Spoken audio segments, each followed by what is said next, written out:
এবং লাখো মা বোনের রক্তের বিনিময়ে আমরা ঐতিহাসিকভাবে বিগত সময়ে ফ্যাসিস্ট সরকারকে 5ই আগস্ট পরাজিত করে একটি নতুন সরকার গঠন করার জন্য একটি সময়ের প্রতীক্ষা করতেছিলাম।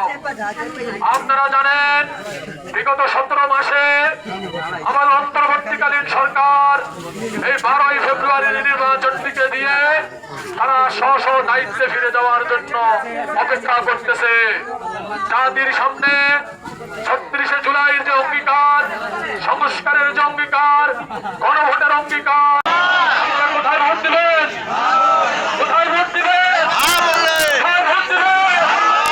আমাদের প্রথম ভোট হবে হ্যাঁ। কেন হাকে ভোট দিতে হবে?